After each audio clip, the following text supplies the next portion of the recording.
الحمد لله نحمده ونستعينه ونستغفره ونؤمن به ونتوكل عليه ونعوذ بالله من شرور أنفسنا ومن سيئات أعمالنا من يهده الله فلا مضل له ومن يضلله فلا هادي له ونشهد أن لا إله إلا الله وحده لا شريك له ونشهد أن سيدنا وشفيعنا وحبيبنا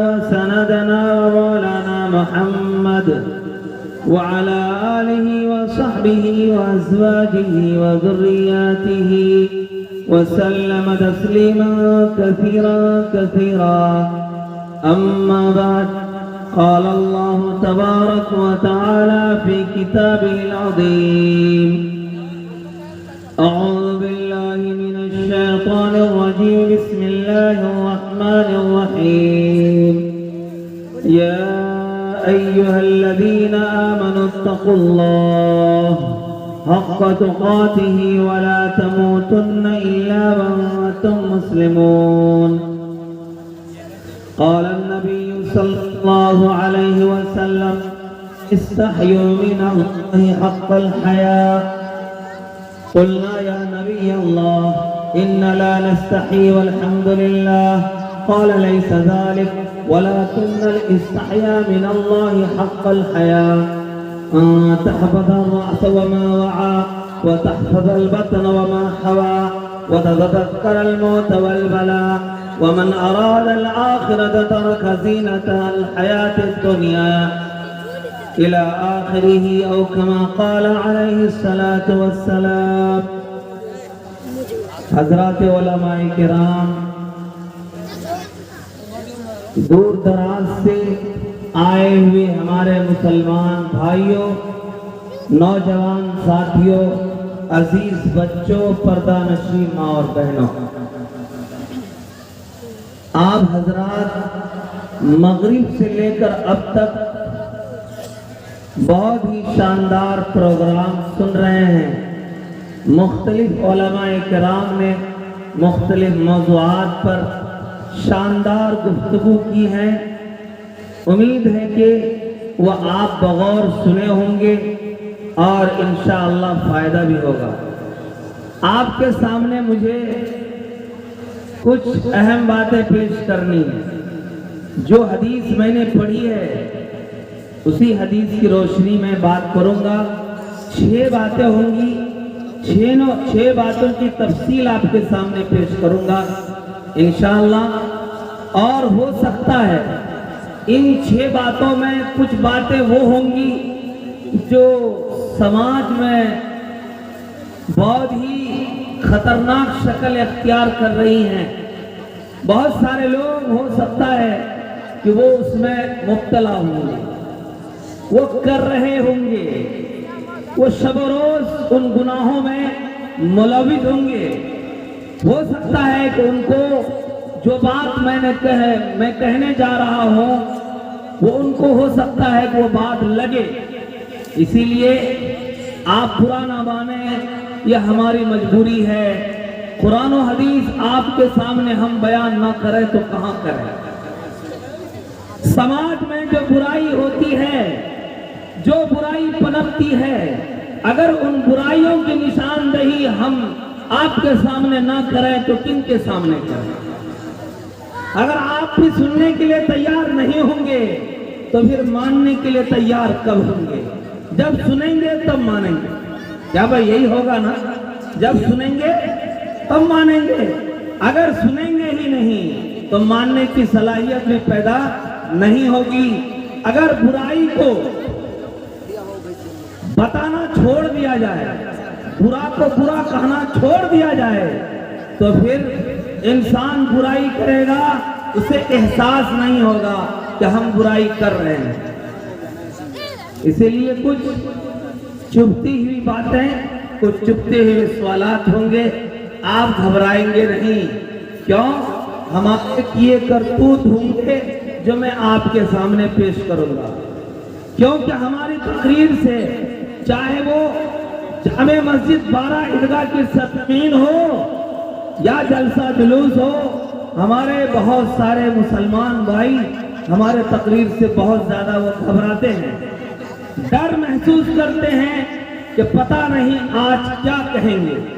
خاص طور پر سیاسی لوگوں کو بڑی پریشانی ہوتی ہے ہمارے خطاب سے، اسی لیے آپ حضرات دل تھام کر کے سنیں گے انشاءاللہ، سنیں گے انشاءاللہ، عمل کے ارادے سے انشاءاللہ۔ اللہ تبارک و تعالیٰ نے قرآن کریم میں فرمایا یا ایھا الذین آمنوا اتقوا اللہ حق تقاتہ ولا تموتن الا وانتم مسلمون۔ اے ایمان والو، اللہ سے ڈرو جس قدر اللہ سے ڈرنے کا حق ہے، اور تم پکا سچا مسلمان ہو جاؤ۔ اگر تم سچے ہو تو تمہاری موت بھی اسلام پر آئے، تمہاری موت بھی اسلام پر آئے۔ اگر اللہ سے نہیں ڈرتے، جو اللہ سے ڈرنے کا حق ہے، ایک سامان پڑا ہوا ہے، جی چاہتا ہے کہ اس سامان کو اٹھا لے، لیکن اگر اللہ کا خوف دل میں ہے تو پھر اس سامان کی طرف ہاتھ نہیں جاتا کہ اللہ دیکھ رہا ہے۔ بندہ تو نہیں دیکھتا، اللہ دیکھ رہا ہے، اور جب بندہ یہ سوچ کر اس سامان کو چھوڑ دیتا ہے تو اللہ بہت خوش ہوتا ہے کہ میرا بندہ مجھ سے ڈر رہا ہے۔ میں نے آپ کے سامنے جو حدیث پڑھی ہے، استحیوا من اللہ حق الحیا، کیا دقت ہو رہی ہے بھائی؟ استحیوا من اللہ حق الحیا، قلنا یا نبی اللہ انا لنستحی من اللہ۔ اللہ کے نبی نے کیا فرمایا؟ استحیوا من اللہ حق الحیا، اللہ تبارک و تعالیٰ سے شرم کرو جو شرم کرنے کا حق ہے۔ شرم کرنے کا حق کیا ہے؟ قلنا یا نبی اللہ، ہم نے کہا اللہ کے نبی ارے بھٹری لنستحی، والحمدللہ، اللہ سے شرم کرنے کا کیا مطلب ہے؟ ارے بھائی کیا کر رہے ہیں؟ یہ مائی ہے کہ آپ کا کھیل گھر ہے؟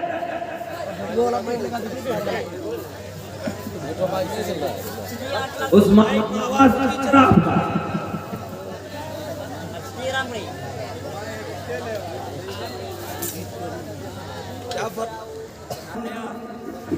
اللہ تعالیٰ سے شرم کرو جو شرم کرنے کا حق ہے۔ لگا دو، اس کو بھی لگا، دونوں لگا۔ شرم کرنے کا حق ہے۔ ہم نے کہا اللہ کے نبی ہم اللہ سے شرم کریں، ہم تو اللہ سے شرم کرتے ہیں، لیس ذالک، اللہ کے نبی نے فرمایا نہیں یہ مطلب نہیں ہے، ولکن الاستحیاء من اللہ حق الحیا، اللہ سے شرم کرنے کا مطلب یہ ہے ان تحفظ الراس وما وعى، سر کی حفاظت کرو، سر کے متعلقات کی حفاظت کرو، وتحفظ البطن وما وحوى، پیٹ کی حفاظت کرو، پیٹ کے متعلقات کی حفاظت کرو، وتتذکر الموت والبلا، موت کو یاد کرو، موت کے بعد جو سڑ گل جانا ہے اس کو یاد کرو، ومن اراد الآخرۃ ترک زینت الدنیا،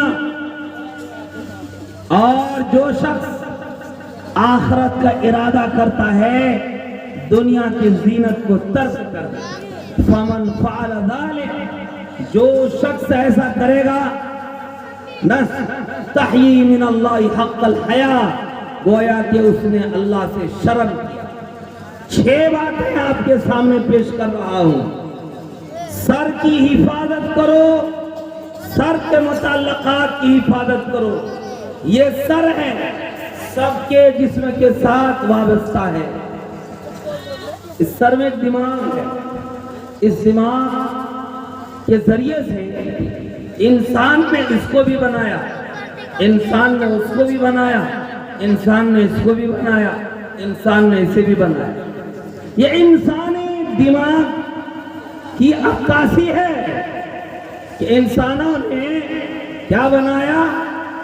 اللہ نے اسے دماغ دیا، دماغ کے ذریعے سے ہوائی جہاز، ٹرین، موٹر سائیکل، نہ جانے کتنا سامان تیار کیے انسانوں نے۔ یہ عقل ہے، دماغ ہے، مغز ہے۔ کہ کیا فرمایا؟ سر کی حفاظت کرو۔ اگر یہ دماغ خراب ہو جائے، پاگل ہو جائے، تو اسے یہ پتہ نہیں کہ کپڑا پہنے یا نہ پہنے، اسے یہ معلوم نہیں کھانا کھائیں تو کون سا کھانا کھائیں۔ جب آدمی کا دماغ خراب ہو جاتا ہے، توازن بگڑ جاتا ہے، تو وہ کبھی کھانا کھاتا ہے، کبھی غلاظت کھاتا ہے، کبھی گندگی بھی کھا لیتا ہے، کھاتا ہے نا بھائی۔ یہ دماغ، یہ عقل کتنی بڑی دولت ہے اللہ کی طرف سے۔ اگر یہ عقل نہ ہو تو آپ ہماری تقریر سن پائیں گے؟ نہیں۔ آپ کو اچھی لگے گی؟ نہیں لگے گی، اس لیے کہ آپ کا دماغ خراب ہے، دماغ کا توازن گڑبڑ ہے۔ تو اللہ نے فرمایا سر کی حفاظت کرو۔ اس سر کے اندر کیا ہونا چاہیے؟ اچھی باتیں ہونی چاہیے، جس کے ذریعے سے تم اپنے رب کو سمجھ سکو، اپنے رب کو پہچان سکو، اپنے رسول کو پہچان سکو، دین شریعت کو پہچان سکو، اس پر تم عمل کر سکو۔ سر کے متعلقات اللہ نے کیا دیا؟ آنکھیں دی، کان دیے، ناک دی، زبان دی۔ یہ جو سر کے متعلقات ہیں، اس کی حفاظت کرو۔ گناہ کس سے ہوتے ہیں؟ آنکھ سے ہوتی ہے۔ ہماری آنکھیں جب بے لگام ہو جاتی ہے تو ہم غیر محرم کو دیکھتے ہیں، عورتوں کو دیکھتے ہیں، فلموں کو دیکھتے ہیں، اس کے ذریعے سے گناہ میں مبتلا ہو جاتے ہیں۔ اللہ کے رسول نے فرمایا آنکھ کی حفاظت کرو۔ لا ترى اعینہم النار، 3 طرح کی آنکھیں ایسی ہیں جن پر جہنم کی آگ نہیں چھوئے گی۔ وہ 3 طرح کی آنکھیں کون ہیں؟ عین حرست فی سبیل اللہ، وہ آنکھ جو اللہ کے راستے میں بیدار رہی ہو، پہراداری میں بیدار رہی ہو، اس آنکھ پر جہنم کی آگ نہیں چھوئے گی۔ عین بکت من خشیت اللہ، اور وہ آنکھ جو اللہ کے ڈر سے روتی ہو، آنسو بہاتی ہو، جہنم کی آگ اس آنکھ کو نہیں چھوئے گی۔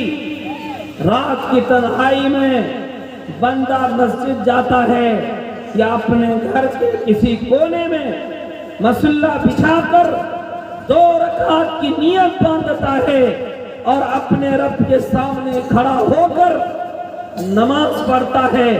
اب جو اس کی آنکھ سے آنسو جاری ہوتے ہیں، اللہ کے رسول نے فرمایا یہ آنکھ سے جاری آنسو اتنے بھاری ہیں، اتنے بھاری ہیں کہ جہنم کی آگ اس کو نہیں چھوئے۔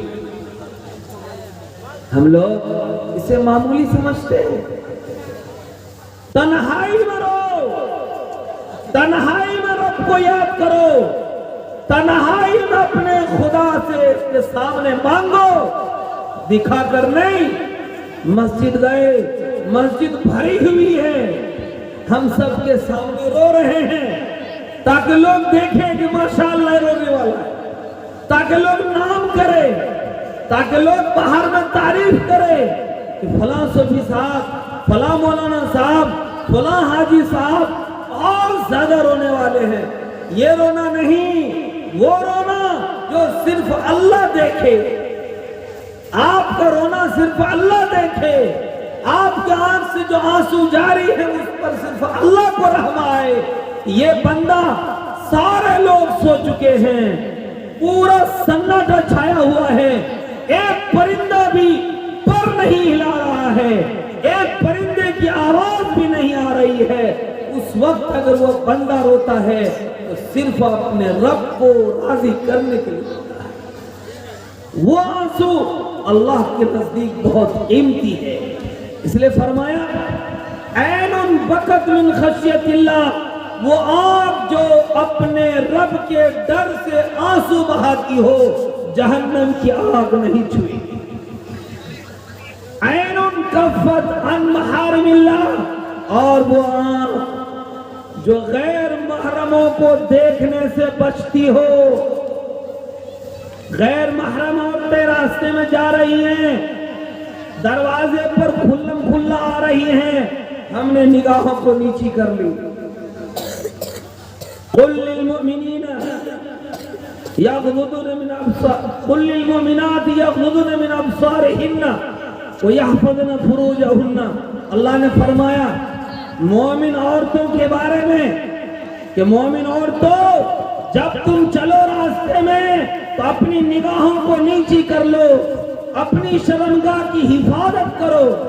قل للمؤمنین یغضضوا من ابصارہم، اور مومن مردوں سے کہا کہ جب تم چلو تو اپنے نگاہوں کو نیچی کر لو۔ دونوں کو اللہ نے حکم دیا، یہ نہیں کہا کہ تم اسے دیکھو وہ تمہیں دیکھے، اس لیے کہ گناہ کی شروعات آنکھ سے ہوتی ہے اور پھر دل اس کا فیصلہ کرتا ہے۔ تو سب سے پہلے روک کس پر ہے؟ آنکھ پر ہے۔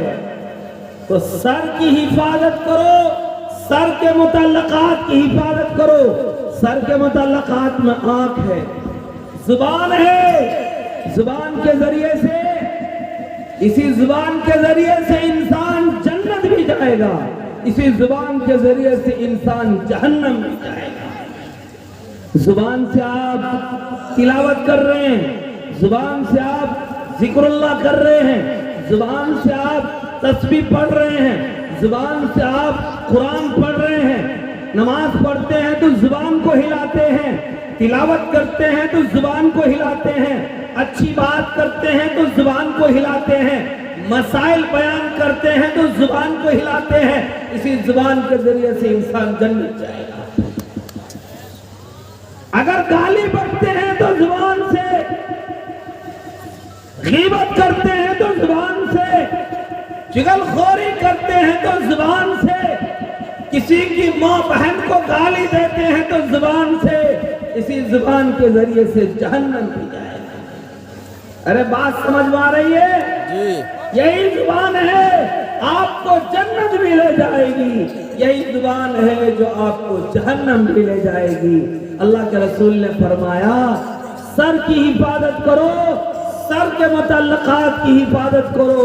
متعلقات میں زبان بھی ہے، کان ہے، کان کے ذریعے سے اللہ کی صدا کو سنو، کان کے ذریعے سے مؤذن کی آواز کو سنو، کان کے ذریعے سے قرآن کی تلاوت سنو، ثواب ملے گا، آخرت میں درجات بلند ہوں گے، جنت ملے گی۔ کان کے ذریعے سے میوزک سن رہے ہو، کان کے ذریعے سے گانے سن رہے ہو، کان کے ذریعے سے غیبت سن رہے ہو، کان کے ذریعے سے چغل خوری سن رہے ہو، یہ کیا ہوا؟